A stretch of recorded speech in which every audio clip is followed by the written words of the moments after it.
Bonjour à tous, aujourd'hui Cannes doit composer avec la pluie et le grand écran s'intéresse à la petite lucarne avec la présentation en compétition de Reality de Matteo Garonne, une plongée dans l'univers de la télé-réalité.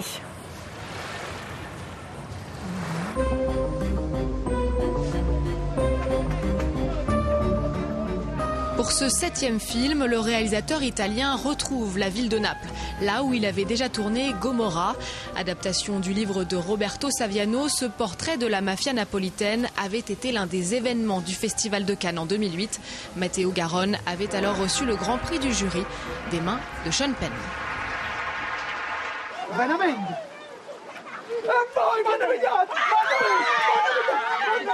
Sous ces airs de comédie légère, Reality s'apparente toutefois à une satire contemporaine. Matteo Garonne n'a en tout cas pas tout à fait quitté l'univers de la mafia. Il dirige entre autres comédien Agnello Arena, un homme condamné pour meurtre et en prison depuis près de 20 ans. C'est son premier film en tant qu'acteur de cinéma. Et au cours des prises, il travaillait le jour sur le plateau et le soir, il retournait en prison. Le fait qu'il soit encore détenu lui a permis de découvrir un monde. Et je crois que ça se lit dans ses yeux, dans son regard. Faute de permission de sortie, Agnello Arena n'a toutefois pas pu se rendre sur la Croisette avec le reste de l'équipe du film.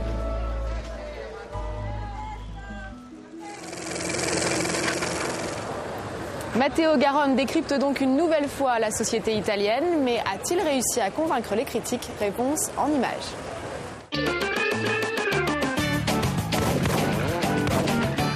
Ce qui est intéressant avec Reality, le nouveau film de Matteo Garonne, après Gomorra et la mafia, c'est qu'il parle encore de la société italienne, mais d'une manière totalement joviale, enlevée. Il parle des effets de la télé-réalité sur la société italienne.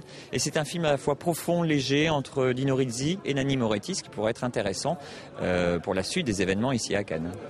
Le film commence assez bien, avec des personnages hauts en couleur, c'est assez dynamique, mais le film, je trouve, s'essouffle à la fin, quand on comprend un petit peu le principe, quand on sait là où le réalisateur veut nous emmener, un peu comme une émission de télé-réalité d'ailleurs, donc je pense qu'il aurait pu nous couper une bonne demi-heure de film. En parlant de télé-réalité, vous pensiez que Cannes n'était que cinéma et glamour. Nous vous avons préparé une visite des coulisses de l'émission 24 heures dans la vie d'une rédaction à Cannes. C'est parti. Il y a les croisières, le glamour et le travail. En tout cas pour nous, à France 24, avant chaque enregistrement, séance de pomponnage sur la Croisette. Voilà Aziza, notre collègue de la chaîne arabophone. Autre lieu, autre ambiance. Dans la salle de montage, des mains habiles savent faire du matin au soir pour sortir l'émission. Une vraie course contre la montre. La rédaction où s'organisent les tournages, une grande famille avec aussi notre équipe internet et notre radio sœur RFI. Du Festival de Cannes sur RFI. De l'autre côté du mur, un studio monté de toutes pièces est prêt à tout moment pour les dernières nouvelles du festival.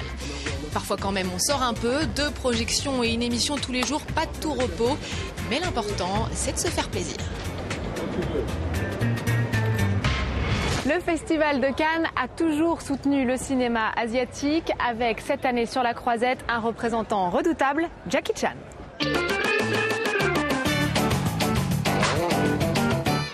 3, 2, 1. De sa Chine natale, il s'est hissé jusqu'au studio d'Hollywood, non sans s'y casser les dents et parfois même au sens propre. Fracture de la mâchoire, nez, doigts, genoux, chevilles, épaules, côtes et même une opération du cerveau. La rançon de 40 ans de carrière et de kung-fu. Jackie Chan est aujourd'hui sur la Croisette avec le film Chinese Zodiac pour le plus grand plaisir de ses fans. Merci. Je donne une interview maintenant. Je veux montrer au public que Jackie Chan peut encore se battre, peut encore être rapide. J'ai 58 ans, mais je me déplace comme si j'en avais 20. Disons 29. Quand mes fans vont voir la scène d'amour, ils ne vont pas se dire « Oh, regardez la scène de baiser, c'est tellement bien ». Non, je ne crois pas. Je préfère qu'ils se disent « Waouh, regarde le travail, regarde ce mouvement, regarde ce saut ». C'est cela qui me rend fier.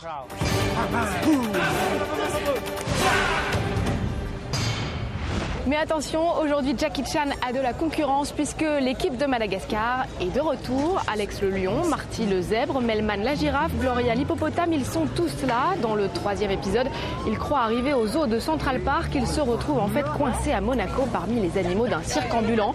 Avec évidemment Ben Stiller, Chris Rock, David Schwimmer et Sacha Baron Cohen pour donner voix à la joyeuse équipe. Et en français, Michael Youn, la voix du King Julian, le lémurien. C'est le plus fou, le scénario est complètement dingue, ils se sont absolument limités dans rien dans l'écriture et en plus le fait que ce soit en 3D ça a vraiment été conçu pour et ça vient jusque dans l'écran. Super, merci. Et voilà la preuve que des excentricités comme celle d'un blockbuster tel que Madagascar au film d'auteur, il y en a pour tous les goûts à Cannes. Alors n'hésitez pas à nous retrouver ainsi que sur notre site internet france24.com et puis bien sûr sur Facebook et Twitter. Merci à tous de nous avoir suivis.